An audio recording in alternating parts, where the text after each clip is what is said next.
பலப்படுத்துகிறார். சோர்ந்து போயிருக்கீங்களா? கேளுங்க. ஆவியானவர் இறங்கி வந்து அப்பா அப்பா ஆவியானவர் இறங்கி வந்து உங்களை பலப்படுத்துவார். அருமை இரட்சகருமாகிய இயேசு கிறிஸ்துவின் நாமத்தில் உங்களை வாழ்த்துகிறேன். ஏசாயா தீர்க்க தரிசன புத்தகம் என்னுடைய பைபிளில் ஒரு முன்னுரை கொடுக்கப்பட்டிருக்கிறது. அந்த முன்னுரையில் இருந்து தான் இன்னைக்கு செய்தி எடுக்க போகிறேன். ஆமென்.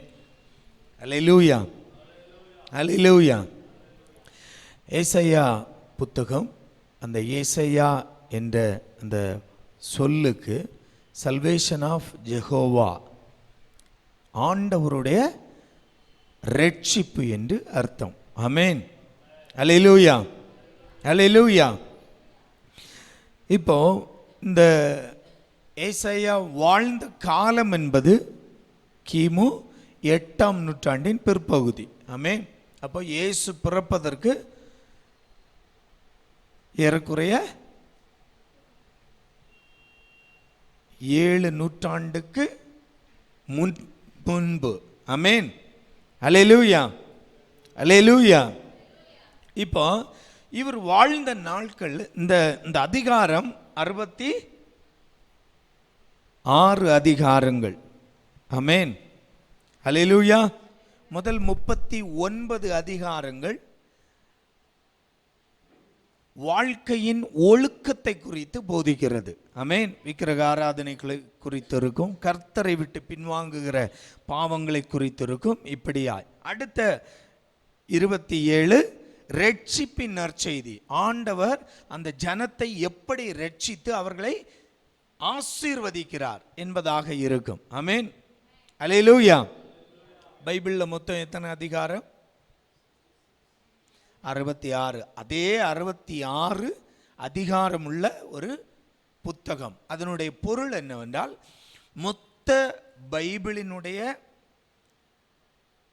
முழு நோக்கமும் ஏசாயாவில் எழுதப்பட்டிருக்கிறது. ஆமென், ஆமென்.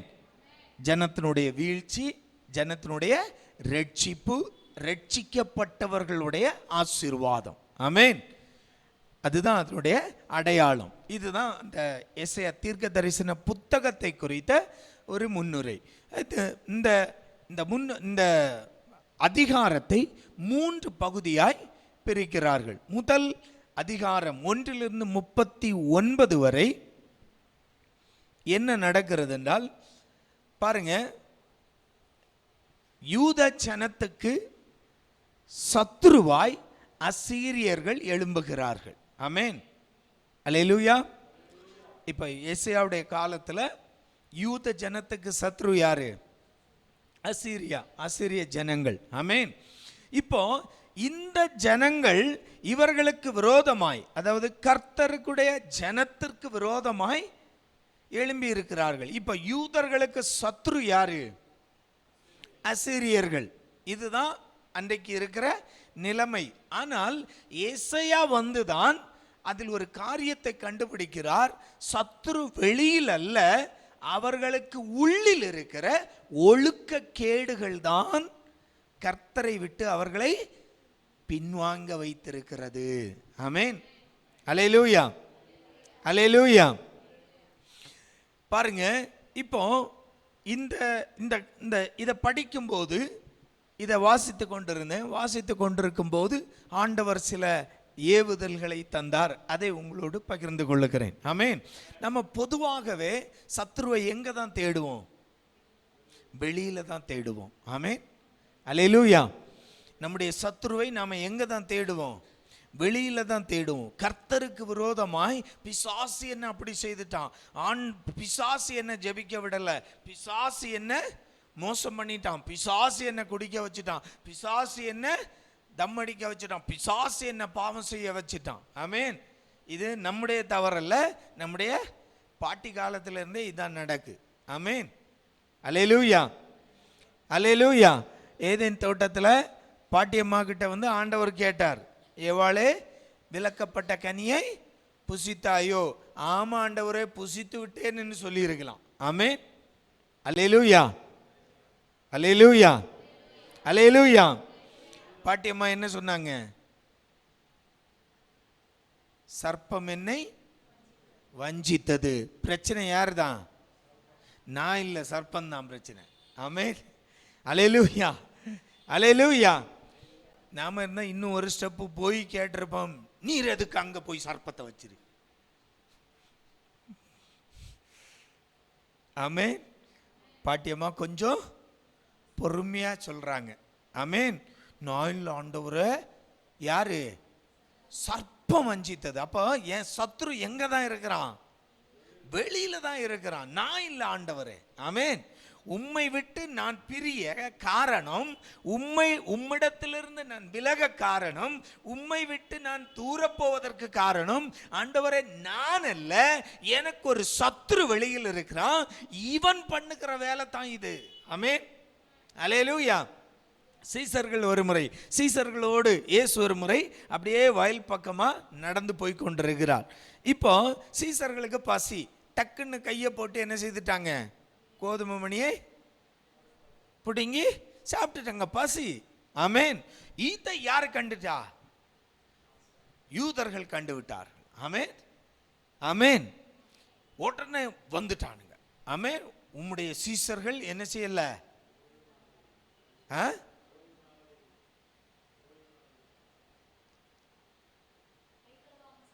கை கழுவாமல் சாப்பிட்டு விட்டார்கள். ஆமென்.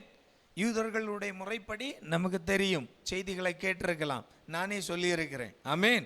ஒரு சாப்பாட்டுக்கு, அதாவது ஒரு விருந்துக்கு உள்ள போக, ஒரு வீட்டுக்கு போனாலே என்னதான் செய்யணும்? வெளியில வெளியில எல்லா யூதர்களுடைய வீட்டிலும் கர்ஜாடி இருக்கும். நம்முடைய ஊர்களிலும் பழைய காலத்தில் போன தலைமுறையில் அந்த பழைய வீடுகள் இருந்த நேரங்களில் தொட்டி எங்க தான் இருக்கும்? தண்ணி தொட்டி வீட்டுக்கு முன்னதான் இருக்கும். ஆமென். அல்லேலூயா, அல்லேலூயா. அப்போ அந்த காலத்தில் அவர்களுடைய வழக்கம் என்ன? காலை கழுவிட்டு தான், கை கால் கழுவிட்டு தான் என்ன செய்யணும்? வீட்டுக்கு உள்ளேயே பிரவேசிக்கணும். ஆமென். அவ்வளவு நியாயப்பிரமாணத்தை சரியாய் கடைபிடிக்கிற ஜனங்கள். அல்லேலூயா. இப்போ சீசர்கள் என்ன செய்துட்டாங்க? கையே கழுவாம என்ன செய்துட்டாங்க? பறித்து கதிரை எடுத்து சாப்பிட்டுட்டாங்க. ஆமென். ஆண்டவர் அதற்கு அழகான ஒரு விளக்கத்தை கொடுப்பார். ஆமென். வெளியிலிருந்து உள்ளே போவது உங்களை தீட்டுப்படுத்தாது, உள்ளிலிருந்து புறப்படுகிறவைகளே உங்களை தீட்டுப்படுத்தும். ஆமென். அல்லேலூயா, அல்லேலூயா. அப்போ நல்லா கவனிங்க, நாம வெளியில தான் சத்துருக்களை தேடிக்கொண்டிருக்கிறோம். ஆமென். நானும் எனக்கு தேவனுக்கும் எனக்கும் இடையே இடைவெளியை உண்டாக்கியது வெளியில் இருக்கிற சத்ரு, வெளியில் இருக்கிற சாத்தான், வெளியில் இருக்கிற நம்முடைய சத்ருவாகிய அந்த பிசாசானவன் நமக்கு விரோதமாய் கிரியைகளை செய்து, எனக்கு விரோதமான காரியங்களை செய்து தேவ சமூகத்திலிருந்து என்னை விலக்குகிறான், தேவனிடத்தில் இருந்த உறவிலிருந்து என்னை விலக்குகிறான். இதுதான் நாம் நினைத்து கொண்டிருக்கிறோம். நம்முடைய தேடல் அங்கதான் இருக்கு. ஆமென். ஆனா ஏசாயா, அந்த ஏசாயா தீர்க்கதரிசியின் காலத்தில் யூத ஜனங்களோடு அவர் பழகும்போது ஆண்டவர் ஏசாயா தீர்க்கதரிசிக்கு வெளிப்படுத்துகிற காரியம்தான் என்று 1ஆம் அதிகாரத்திலிருந்தே அதுதான் தொடங்கும். ஆமென். 1ஆம் அதிகாரம் தொடக்கமே எதுதான்? வானங்களே கேளுங்கள், பூமியே செவிகொடு, கர்த்தர் பேசுகிறார். நான் பிள்ளைகளை வளர்த்து ஆதரித்தேன், அவர்களோ எனக்கு விரோதமாய் கலகம் பண்ணினார்கள். ஆமென். எங்க தான் போகுது? ஆண்டவர் ஏசாயா தீர்க்கதரிசி மூலமாய் வெளிப்படுத்தி விட்டார்.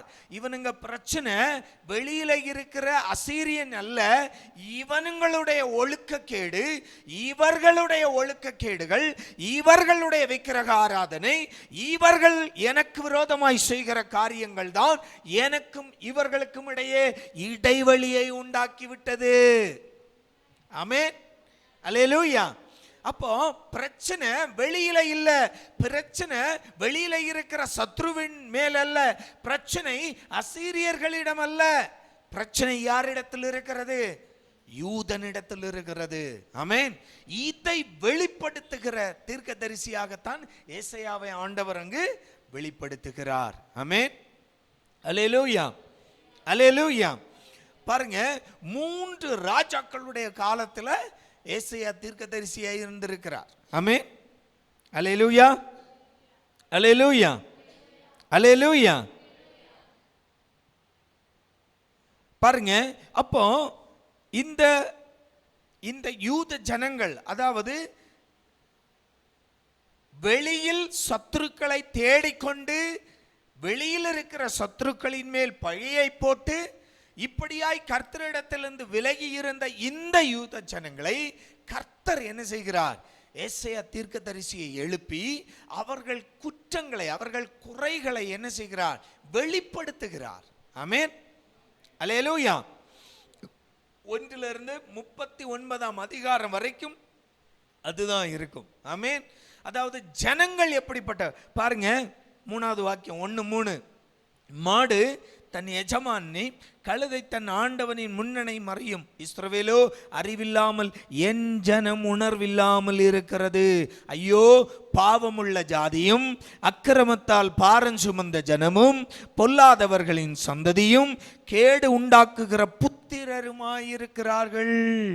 அசீரியன் பிரச்சனை அல்ல, ஏன் ஜனத்தினுடைய பிரச்சனை அசீரியன், அவர்களுடைய சத்ருவாகிய அசீரியன் அல்ல, அவர்களுக்கு உள்ளில் இருக்கிற ஒழுக்கக்கேடான என்னை மறந்து விட்டார்கள். ஆமென். அல்லேலூயா, அல்லேலூயா. அப்போ நம்முடைய பிரச்சனையை வெளியில தேடக்கூடாது. ஆமென்.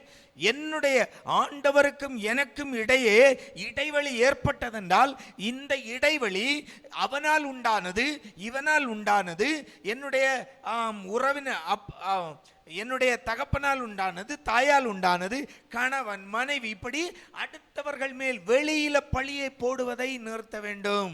ஆண்டவர் என்ன செய்கிறார்? என்ன சொல்லுகிறார்? உனக்குள் நீ சரி பண்ணு. ஆமென், ஆமென், அல்லேலூயா. அதனால்தான் ராஜாக்கள் அந்த காலத்தில் நாம் ஆண்டவருடைய தேவ சமூகத்தில் தங்களை தாழ்த்த வேண்டா என்ன செய்வாங்க? ராஜ வஸ்திரத்தை கிழித்தறிவார்கள். ஆண்டவர் சொன்னார், வஸ்திரத்தை அல்ல, கிழிக்க வேண்டியது எது? உங்கள் இருதயத்தை. ஆமென், அல்லேலூயா. அப்போ நாம சத்துருவை வெளியில் தேடாமல் உள்ளில் இருக்கிற, நம்முடைய உள்ளில் இருக்கிற, நமக்கு விரோதமாய் கிரியைகளை செய்கிற நம்முடைய சத்ரு, உள்ளில் இருக்கிற சத்துருக்களை அடையாளம் கண்டு அவனை வெளியே துரத்தினால் நம்மால் ஆண்டவரோடு நாம் சேர முடியும். ஆமென், அல்லேலூயா, அல்லேலூயா. அப்போ இங்கு யூத ஜனங்கள் அசீரியர் வெளியில் இருக்கிற ஜனத்தை மேல தான், ஜனத்தின் மேல தான் என்ன செய்தாங்க, பழியை சுமத்துறாங்க. அவர்கள் அந்த சத்துருக்களால் தான் நாங்கள் இப்படி கஷ்டப்படுறோம் என்று சொல்லுகிறார்கள். ஆனால் ஆண்டவர் சொல்லுகிறார், அவர்கள் அறிவில்லாமலும் உணர்வில்லாமலும் என் ஜனங்கள் என்ன செய்கிறாங்க, அழிந்து போய் கொண்டிருக்கிறார்கள். ஆமென். ஒரு மாட்டுக்கும் ஒரு கழுதைக்கும் இருக்கிற அறிவு கூட என் ஜனத்துக்கு இல்லைன்னு சொல்றாரு. ஆமென். நாம என்ன சொல்றோம், கழுதை அறிவு கெட்டது. ஆமென். அல்லேலூயா. ஆனா ஆண்டவர் என்ன சொல்றாரு, டேய் கழுதைக்கு கூட இருக்கிற அறிவு கூட உனக்கு இல்லைன்னு நம்ம பார்த்து சொல்றாரு. ஆமென். அல்லேலூயா, அல்லேலூயா. இப்ப அறிவுள்ளது யாரு, அறிவுள்ளது யாரு, கழுதையும் மாடும். ஆமென். பாருங்க, நமக்கு நம்ம பெங்களூர் பட்டணத்தில் பார்க்கலாம், அது பாட்டுக்கு மேய்ஞ்சிட்டு போகுதுங்க. காலையில் புறப்படுதுங்க, சாயங்காலம் என்ன செய்யுதுங்க, சரியா போய் சேர்ந்து விடுதுங்க. ஆமென். அல்லேலூயா. அதுக்கு தெரியுது தன்னுடைய எஜமானனுடைய வீடு எது, தனக்கு எங்க தண்ணி வைப்பான், எல்லாம் மாட்டுக்கு தெரியும் இல்லையா. நீங்கள் மாட்டை எங்கேயாவது இப்போ இதை விட்டுருங்க, சிட்டியை விட்டுருங்க, நீங்கள் கிராமப்புறமாக போனீங்கன்னா கட்டி விடுவாங்க. கட்டி விட்ட மாடை அவுத்து விட்டாலே போதும், அது வீட்டுக்கு என்ன செய்கிறோம், புண்ணாக்கு நீங்கள் கலக்கி வைக்கிற தொட்டிக்கு நீங்கள் வர்றதுக்கு முன்னாடி அது வந்து நிற்கும். ஆமென். ஏன்னா அதுக்கு தெரியுது தன்னுடைய எஜமானன் தனக்கு எங்க வைப்பான், தன்னை எங்க கட்டுவான், தனக்கு எங்க தண்ணி ஆகாரம் போடுவான், எல்லாம் அதற்கு தெரியுது. ஆண்டவர் சொல்லுகிறார், அந்த மாட்டுக்கும் கழுதைக்கும் இருக்கிற அறிவு கூட என் ஜனத்திற்கு இல்லை. அவர்கள் என்னை அறியாமல் இருக்கிறார்கள், அவர்களுக்கு உணர்வில்லை. ஆமென். அல்லேலூயா, அல்லேலூயா. எனக்கு அன்பு தேவ பிள்ளைகளே, இன்று நான் சொல்ல வருகிற காரியம், நமக்கு சத்ரு, கர்த்தருக்கும் நமக்கும் இடையே உள்ள அந்த உறவை வேறு பிரிக்க பார்க்கிற சத்துரு வெளியில் தேடாதிருங்கள், உள்ளில் தேடுங்கள். ஆமென். அல்லேலூயா, அல்லேலூயா, அல்லேலூயா. நாம் உள்ளில் தேடினால் நம்முடைய சத்துருக்களை அடையாளம் காண முடியும். ஆண்டவரையும் என்னையும் பிரிக்கிறது எது என்பதை அடையாளம் கண்டு அதை வெளியே துரத்தினால் நாம் ஆண்டவரோடு உள்ள உறவை மேம்படுத்த முடியும். ஆமென். அல்லேலூயா. பாருங்க, 40 to 55 அந்த பகுதி, அந்த அதிகாரம் என்ன காட்டுதுன்னா, நம்பிக்கையற்றிருந்த யூத ஜனங்களை கர்த்தர் என்ன செய்கிறார், நம்பிக்கை ஊட்டுகிறார். அதனால தான் நாம அங்க படிக்க முடியும், இஸ்ரவேலே நான் உன்னோட இருப்பேன், உன்னை அப்படி பண்ணுவேன், இப்படி பண்ணுவேன். எல்லா வாக்கு தத்தங்களும் எங்க தான் வரும், இந்த அதிகாரத்துக்குள்ள 40 to 55. ஏன்னா சோர்ந்து போய் கிடக்கிற ஜனத்தை ஆண்டவர் என்ன செய்கிறார், அவனுடைய தவறினால்தான் ஆண்டவருக்கும் அவனுக்கும் உறவில்லாமல் கிடக்கிற தன்னுடைய ஜனம். ஆனால் அந்த சோர்ந்து போய் நம்பிக்கையற்று கிடக்கிற ஜனத்தை உற்சாகப்படுத்தும்படியாய் ஏசாயாவிடம் வாக்குத்தத்தங்களை கொடுக்கிறார். ஆமென். அல்லேலூயா, அல்லேலூயா. 55 to 66 இது ரட்சிக்கப்பட்ட ஜனங்களுடைய வாழ்க்கை நிலையை காட்டுகிறது. அதாவது எருசலேமுக்கு திரும்பி வந்த ஜனங்கள். ஆமென், ஆமென். இப்ப புரிஞ்சா? 3 பகுதியும் நம்முடைய ஒரு கிறிஸ்தவனுடைய வாழ்க்கையை குறித்தது. ஆமென். அதனால்தான் பைபிளுக்கு, மொத்த பைபிளுக்கு ஒத்த ஒரு பகுதியாய் ஏசாயாவின் புத்தகம் இருக்கிறது. ஆமென். முதல்ல வீழ்ந்து கிடக்கிறவன், இரண்டாவது நம்பிக்கையை ஊட்டுகிற, அதாவது நற்செய்தி, அதுதான் இயேசுவின் காலம். ஆமென். அல்லேலூயா. அவருடைய காலத்துல தான் நமக்கு மனித குலத்துக்கு என்ன கொடுக்கிறார், நம்பிக்கையை கொடுக்கிறார். ஆமென். நான் உங்களுக்காய் நான் பாடுபட்டு மரித்து உங்களுக்கு நித்திய ஜீவனை தருவேன், அந்த நம்பிக்கையை ஊட்டுகிறார். அடுத்த பகுதி ரட்சிக்கப்பட்ட பிள்ளைகளுடைய வாழ்க்கை. ஆமென். அல்லேலூயா. அன்பு தேவ பிள்ளைகளே, இந்த காரியத்திலிருந்து நாம் கற்றுக்கொள்ளுகிற காரியம் என்னவென்றால், நமக்கும் ஆண்டவருக்கும் இடையே உள்ள உறவை பிரிக்க முயலுகிற சத்துருவை வெளியில் தேடாதுங்கள். நமக்கு உள்ளில் இருக்கிற அந்த சத்துருவை கண்டுபிடித்து அதை வெளியேற்றினால் நமக்கு ஆண்டவருக்கும் இடையுள்ள உறவு இன்னும் பலப்படும், வாக்குத்தத்தங்கள் நிறைவேறும், ரட்சிப்பின் மகிழ்ச்சியும் சந்தோஷமும் நம்முடைய வாழ்விலும் என்றென்றும் உண்டாகும். ஆமென். கண்களை மூடலாம். எங்களை நேசிக்கிற எங்கள் நல்ல தகப்பனே, இந்த அருமையான வேளைக்கு நன்றி. ஒரு சிறு பகுதி என்றாலும் ஆண்டவரே, பல வேளைகளில் நாங்கள் எங்கள் சத்துருக்களை வெளியில தான் தேடுறோம். ஆண்டவரே, வெளியில தான் தேடுறோம். அவனால் அப்படி ஆயிற்று, இவனால் இப்படி ஆயிற்று, அவன் செய்த வேலை, இவன் செய்த வேலை, இப்படி அடுத்தவர்கள் மேல் தான் பழி போட முயலுகிறோம். ஆனால் இன்று கேட்ட வசனம் போல ராஜா, ஆண்டவரே, பிரச்சனை ஆண்டவரே, எங்களுடைய சத்துரு வெளியில் அல்ல, எங்களுக்கு உள்ளிலே இருக்கிறான். அந்த சத்ருவை அடையாளம் கண்டு அவனை வெளியே துரத்தி கர்த்தரோடு உமோடுள்ள உறவில் நாங்கள் பலப்பட எங்களை ஒப்பு கொடுக்கிறோம். அப்பா, ஒவ்வொரு பிள்ளைகளையும் பலப்படுத்தும். தேவ கிருபையும் சமாதானம் ஒவ்வொருவரோடும் என்றென்றும் இருக்கட்டும். இயேசுவின் நாமத்தில் வாழ்த்தி ஜெபிக்கிறேன் பிதாவே. என் ஆத்துமா